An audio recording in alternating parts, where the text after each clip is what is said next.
Hello, and welcome to another update video about Bitcoin. And so we want to take a look at the short-term bullish and short-term bearish scenarios for Bitcoin.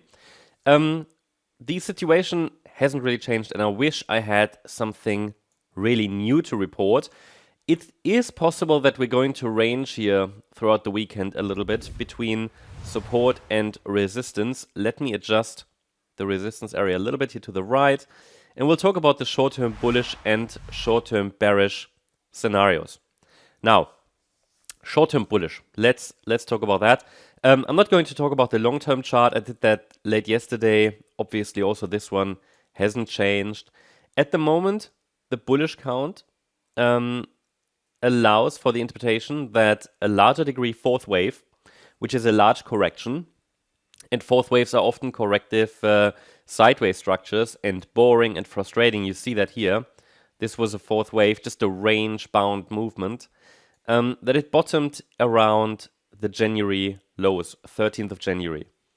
We then had a rally, which I'm calling wave 1, and the pullback is a wave 2. So it's a 1-2 setup. We talked about that. The price reacted at the time here on last Monday that was, or this week Monday, the price reacted to support. We talked about that in previous videos, how the price reacted in a very typical way to how Bitcoin is normally forming, let's say, substantial lows, which is typically in a very, specific way. Like, for example, Bitcoin briefly broke support, but not on a sustained basis, which shows the importance of the Fibonacci support areas. Don't be surprised. I already removed the Fibonacci support area from the chart now, which was relevant back then, not relevant anymore. Then we had a swift recovery, and the last sell-off was at very high volume, a bit like a panic sell-off, stop hunting essentially. And then we had a recovery, which was not a clear 5-wave move, but I'm calling it a wave 1 of a smaller wave degree. And at the moment, the corrective pullback could simply be a wave 2. Now, it is important that in this bullish scenario, directly bullish, in the directly bullish count, the bulls hold above 93,630. This is important because, again, this is the 78.6 retracement. So this is not an invalidation point. What could happen is swift sell-off, but the bulls turn up here and eventually hold support. So therefore, don't see this as an invalidation point. The invalidation point is this one, which is the swing low from the 3rd of February. So it's essentially this week's low. And the price must hold above this 91,270 level to keep the yellow scenario alive. Below 93,630, however, the probabilities are already starting to shift towards a more bearish perspective, which takes us to the white count. But before we talk about the white count, let me tell you about which levels now need to be broken to the upside in order to unlock higher prices towards 125, 130K. These are essentially the parameters that are now relevant on the weekend. So what we do in this video is to define the relevant weekend parameters for the Bitcoin chart. So in terms of support, I think it's clear. I mean, the next support levels are 95,466 here, golden ratio. And below that, the 78.6 retracement, 93,630. To the upside, initial micro resistance between 97,385 and 99,255. This is relevant because this is resistance for the bearish count, which we'll talk about in a minute. That means a break above it will unlock higher prices. First of all, will likely lead to a test of the swing high from Tuesday at around 100,850. And then also, if that level can be broken, of the next high, which is even more important, around 102,550. Why is this more important? Because this is the wave 1 high. And this is the Monday high. And this is the level that would really take us out of this local range. Let's talk about the short-term bearish count. Before we do that, quick info, quick reminder. Every weekend we're running a poll on X, our formerly Twitter. And we asked you throughout the week for certain coins for us to cover in a video only on the weekend, only here on X, not on YouTube.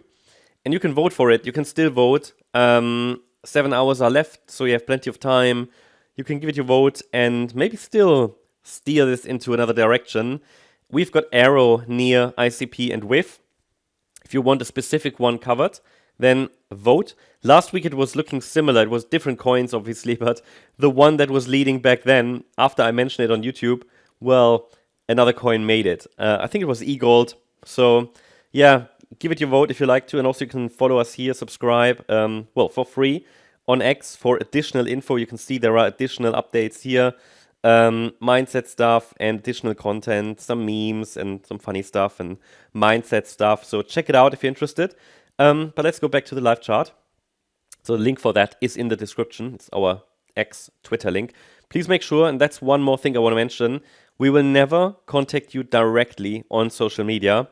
On X, we only have this one account with the golden check mark, yeah, for verified organizations. There is no other X account here labeled Morecryptoonline, okay, with our logo. This is the only one, so please make sure that it's only this one that you follow as Morecryptoonline, and also we would not send you a message directly. That's true anywhere on social media, even on Discord, so we would not send you a direct message. Okay, bearish count. Short-term bearish means that we are likely still in this fourth wave, okay? We are likely still in this fourth wave, and this fourth wave could unfold as a diagonal pattern to the downside, potentially. So we've got, I haven't labeled the whole thing, but essentially it would mean this was a high B wave in January, and then we have here wave 1 to the downside, which is an ABC, or rather even, no, it's an ABC. Then this was a wave 2. The third wave would be an ABC structure as well, A, B, C. Whoops.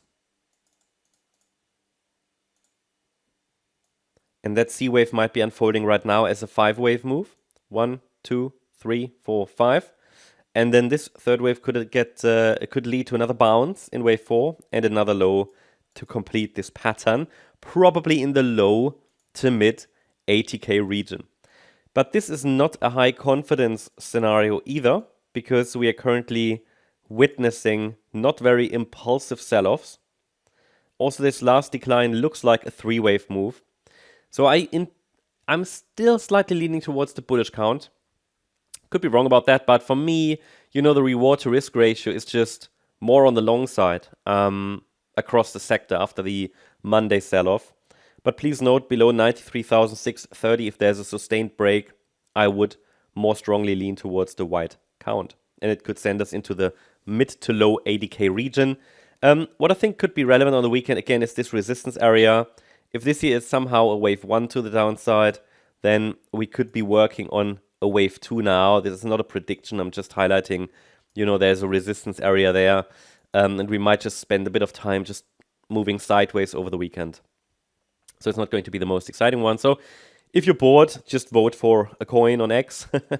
You can also check out, I also posted that link on X. You can also check out my new video on the MCO Global channel about Bitcoin, S&P 500, and how Trump's tariffs could lead to a large correction. If you're interested in a little bit more information about how market sentiment works and what the catalyst could be. Just one catalyst explained. We'll talk a little bit about tariffs, not too much. So yeah, check it out. Hope you liked the update. If you did, please hit the like button, leave a comment and subscribe. And if you really like the content, then please check out the channel membership. Thank you very much. Bye-bye.